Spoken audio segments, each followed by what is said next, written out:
morning, everybody. Driving to work. Some interesting oddities.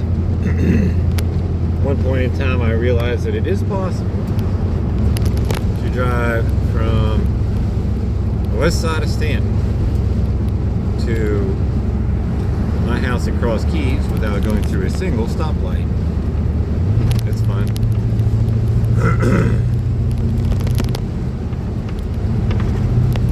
Now I've realized, depending upon which way I go,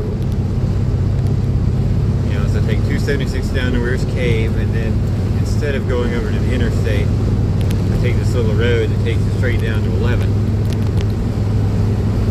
And then I take 11 down to Stanton through Verona. There's not a single gas station on the right-hand side of the road. Now, if I go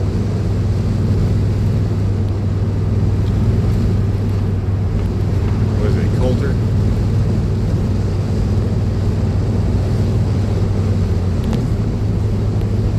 if when you get to the first Y in Stanton there, it's kind of like a bypass and it takes you away. I forget the name of that road. And then you get to the Flower Pots. That would be the first gas station there, the junction.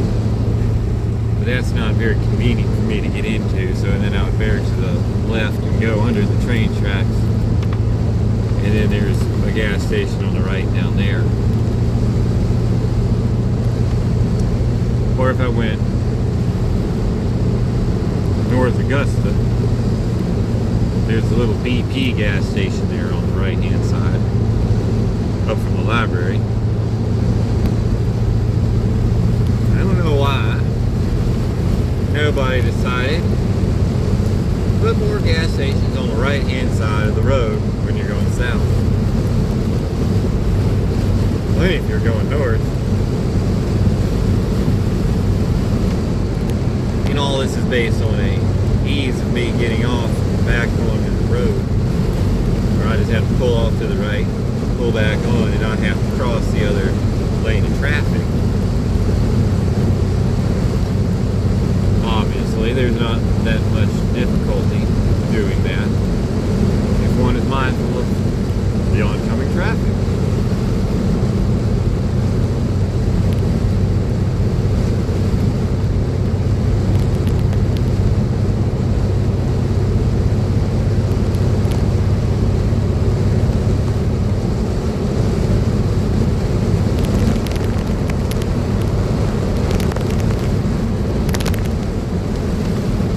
I guess it's something that I picked up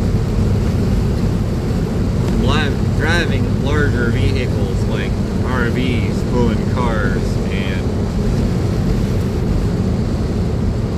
big crane trucks, big straight trucks.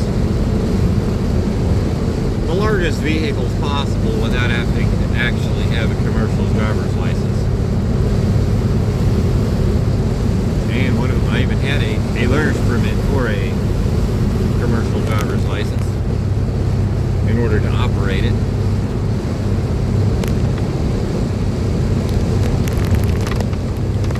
So then you take things that you learn from driving larger vehicles and then you apply it to the smaller ones, and oftentimes maybe it's not as important.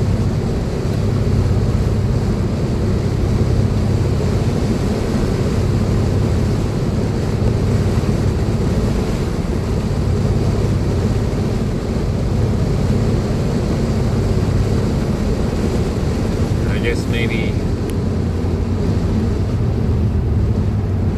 in a lot of ways, perhaps that's how trauma works. And if we think about our modern notions of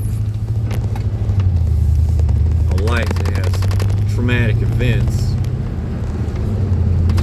we've been having trauma as a society, as a species, thousands of years.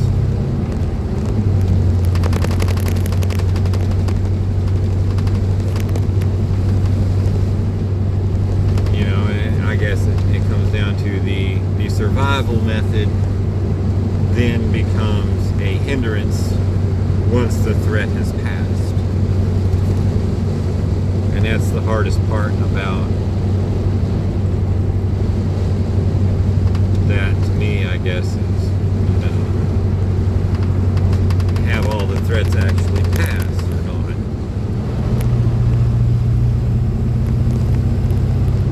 So that then I no longer have to maintain the safety function or the skill that I needed to develop, the tool that I needed to acquire to survive XYZ situation.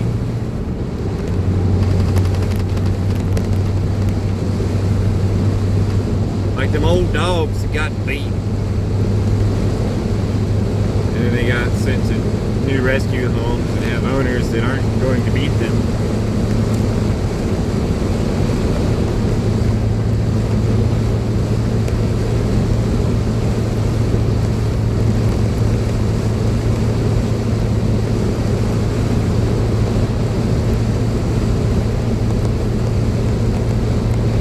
Supposed to be a hot one today.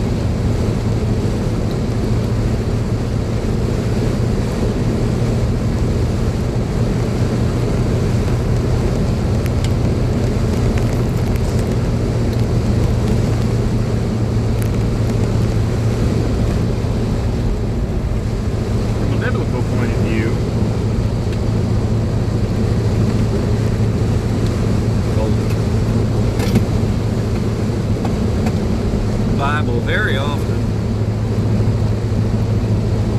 said it is foolish to trust in man.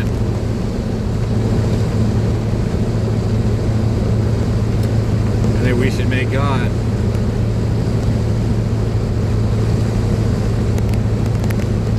our trust and our refuge.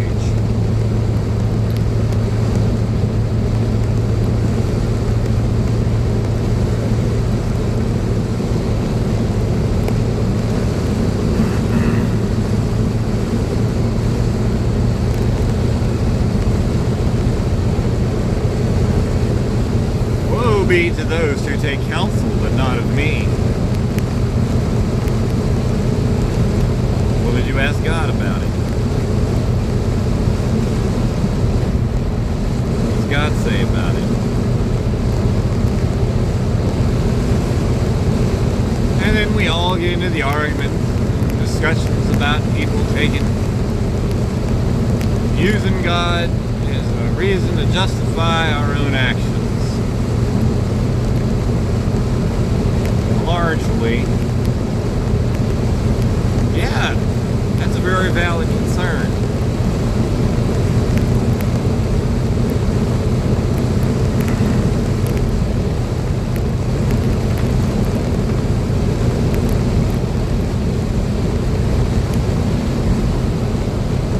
Talking about how, you know, it's in a lot of, like, let's take Jonah for example.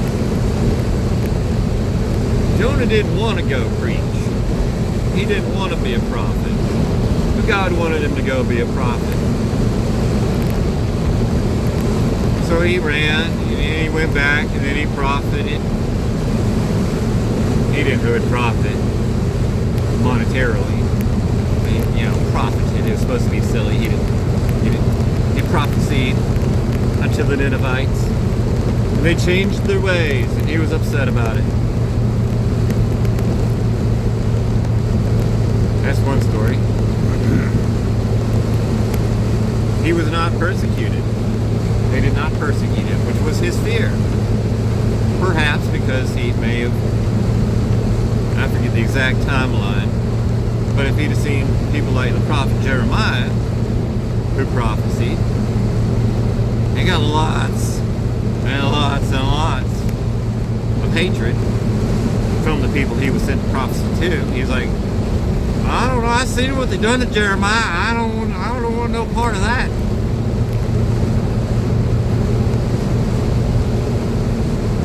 And to a large, some of the people listened to Jeremiah, some people didn't.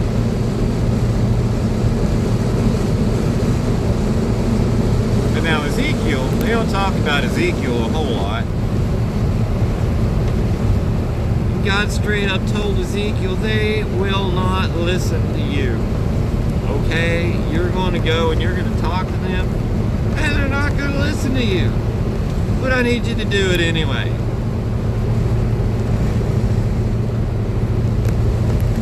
And so the notion that any one particular person that is called to speak God's message to the world, you know, there's a whole lot, you know, beware of the false prophets. Well, God did not call that person to prophesy. That's all in the book of Jeremiah. You can find all that in Jeremiah about, and in Revelation about the false prophets. You know, in the one book, I forget exactly where, it's like you'll, you know, let the prophets prophesy. And if they are of me,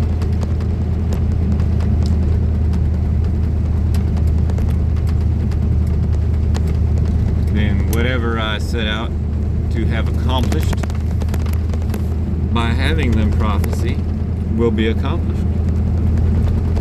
And if I did not call them to prophecy,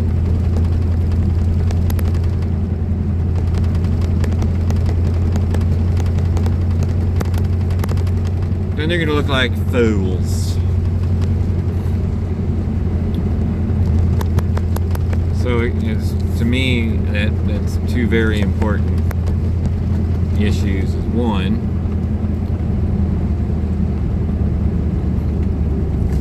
whether or not one feels compelled by the Almighty Creator of the heavens and the earth to speak on His behalf.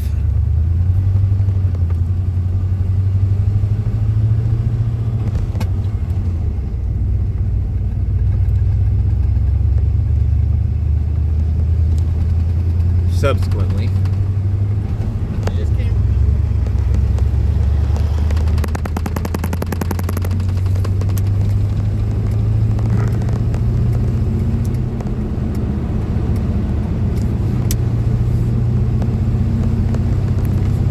what are other people's expectations of what a prophet should look like and do, and what is the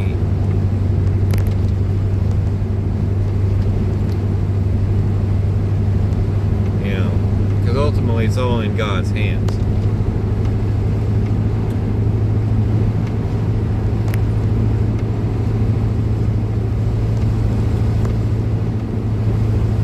I would never tout myself as a prophet.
I just like to see a lot.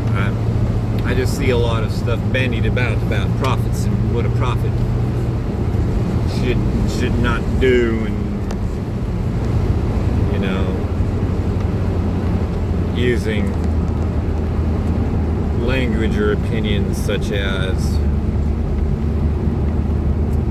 well, if he was a prophet of God and something would have happened. We know from Ezekiel that is not the case.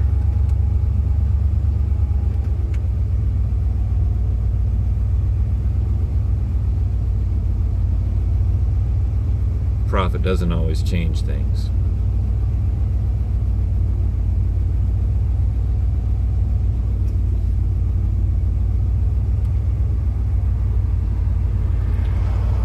Man, that must have sucked for Ezekiel. Like, no, you need to go say all this stuff and get hated on by everybody. No, they're not going to listen. It's not going to change anything.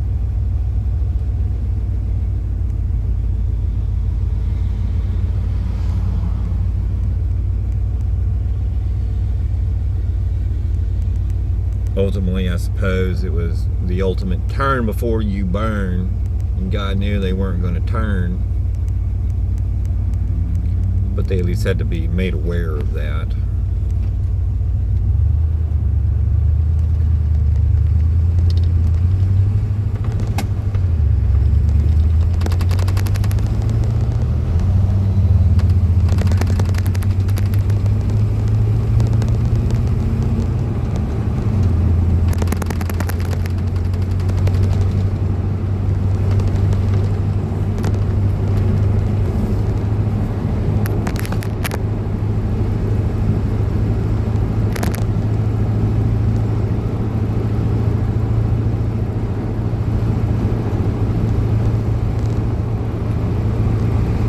Anyways,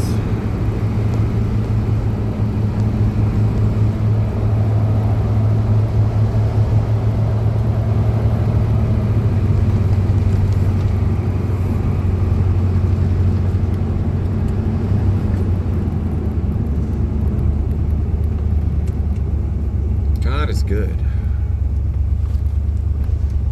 God is just. God is fair.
Mimosas are blooming. I like the mimosa trees. I don't believe these are the ones that you can make DMT out of.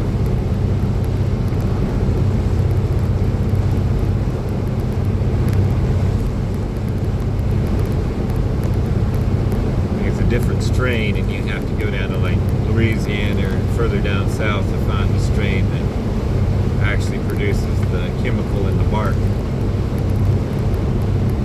For entertainment purposes only.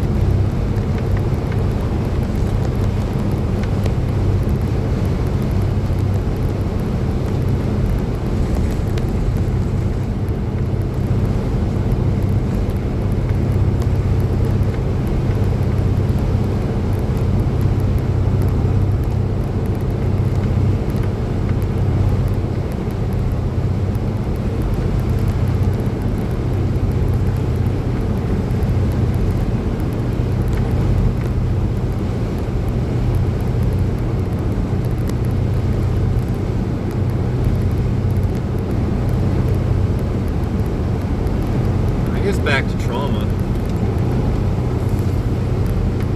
We act like it's something that there's this big band of perfection, you know, where everybody had a peaceful, happy little nuclear family life, and nothing ever bad happened to them, and they had no trauma whatsoever, and this, that, and the other, and there's the clutch pedals not working quite right again. Oh.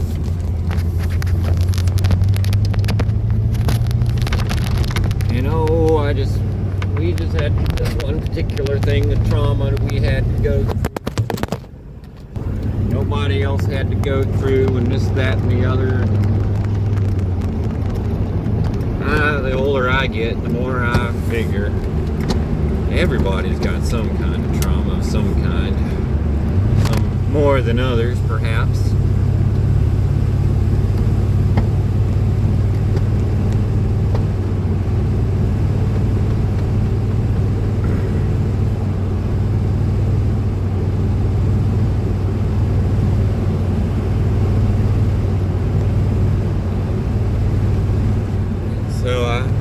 If I were to have had what modern psychology today would consider some kind of trauma or CPSD or otherwise,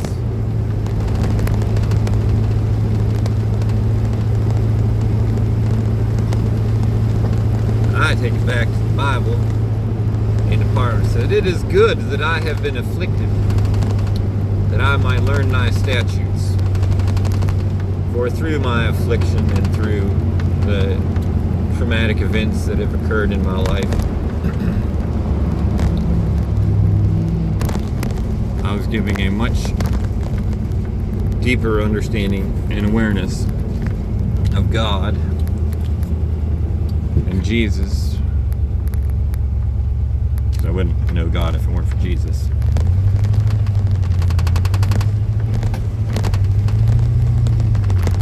Their ability to help one persevere through times of trials and tribulations.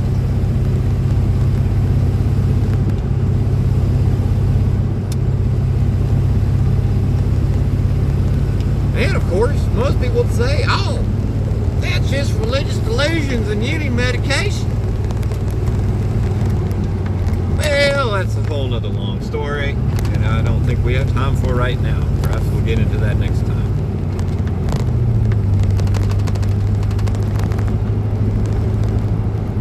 You know, most of the pharmaceuticals were made by the petroleum company to make more money off of oil. Most of them things got oil in it. Every time you take your medications, you microdose some dead dinosaur bones. Whatever. Ain't nothing perfect about this life. And we all got to go through and figure out how to deal with the imperfections of life as perfectly as we know how. Based on who we are and our life circumstances and what we have come to understand about life and yada yada yada, blah blah blah blah blah. And why did it ain't Dunkin' Donuts no more? Now it's just Dunkin'. Ridiculous. How's the gas station I wanted to stop at? Right there. I mean, it's like that was the one on the right hand. Alright. Yeah, I needed to turn by the flower pot, so I went across Statler. So now I'm going to have to cut across 2 lanes of traffic to get to the gas station. The thing I was trying to avoid. But that's okay.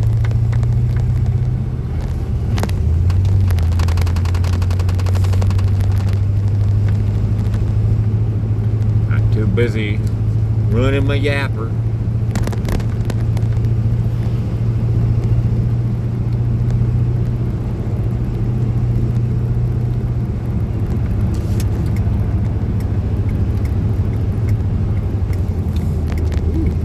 Look at that. There's no cars. I can just turn. Ooh, and here's a nice little spot over here. Get out of the way. Now y'all get to see me turn my truck off. Put it in neutral and park and brake on.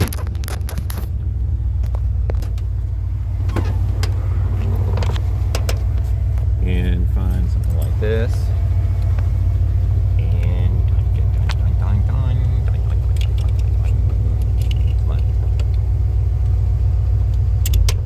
Haha! And make sure the accessories are off. Don't want the battery to run down. There we go. All right. Thank you all for tuning. See you next time. Y'all have a good day.